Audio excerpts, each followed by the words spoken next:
Alright, we're just gonna go for a little drive. I was driving it a little bit a few ago, but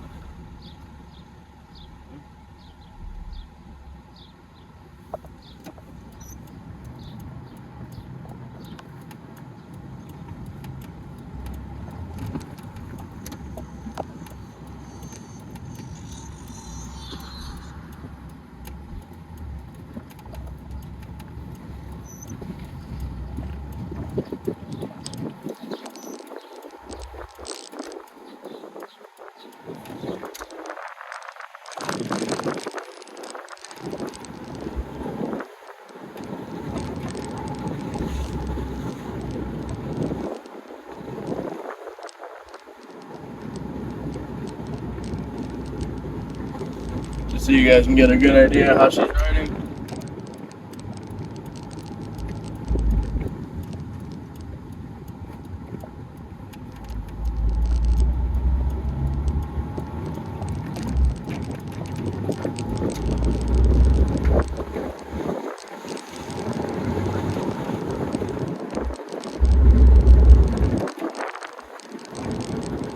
I'm just kind of cruising it because I'm watching the temp gauge. Kind of had a little bit of an issue yesterday. But, I got the heat on, watching the temp gauge, just kind of cruising it.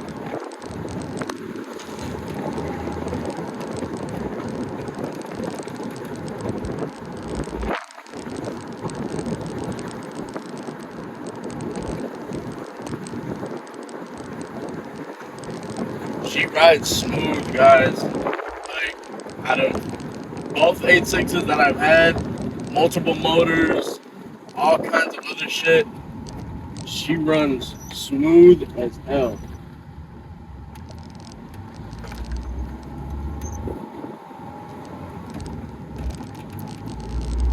Like there's very little things that need to be kind of addressed. Suspension work. We got to deal with whatever the cooling issue is.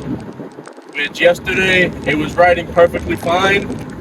And then when we were on the highway and some pretty heavy traffic, she just started to creep. The temps started to creep up. So it could be a number of things. My dad and my friend, we were kind of all talking about it last night. It could be anything from the thermostat to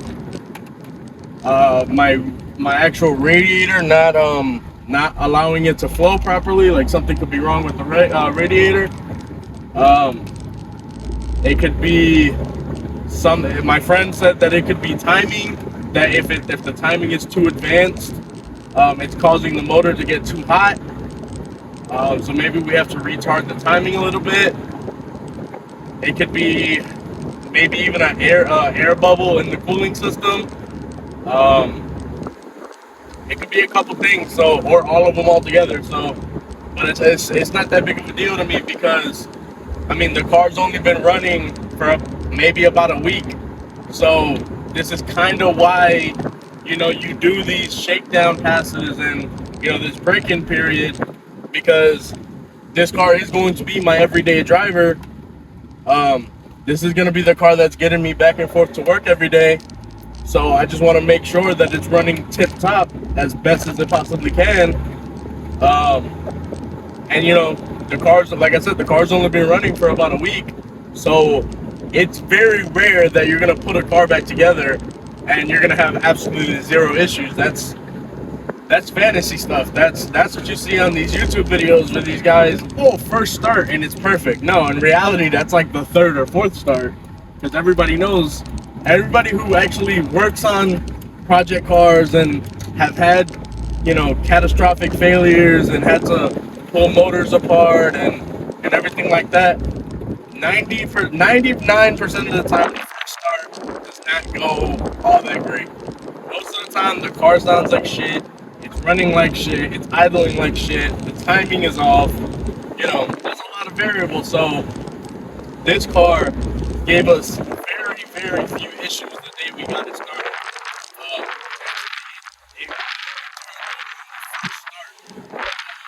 All right, hopefully that works. Trying to get you guys a good view.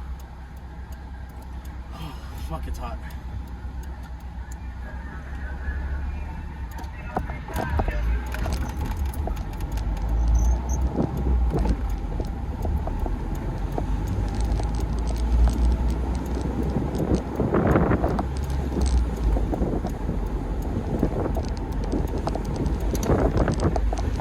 yeah, man, I have absolutely zero complaints. So what I was trying to say in that video is that this car, when we first started it, it actually gave us few to literally no issues. I'm talking the very first start, this car cranked up and was idling perfectly. Was idling absolutely perfectly. And this car, the day we started it, gave us almost no issues. What I was explaining in the other video is that most of the time when you see stuff on YouTube about cars that have been, you know, motors rebuilt, motors taken apart, whatever the case is, any serious work being done to the car, most of the time it looks all perfect and the first startup is so perfect and it's like, yeah, we did it. But most of the time those guys are just editing out a lot of crappy footage, because I wouldn't say 99, but maybe 94% of the time the first start isn't going to be great. It's going to run like crap. It's going to idle like crap. The timing's going to need to be adjusted. A lot of stuff's going to have to be adjusted, and that's fine.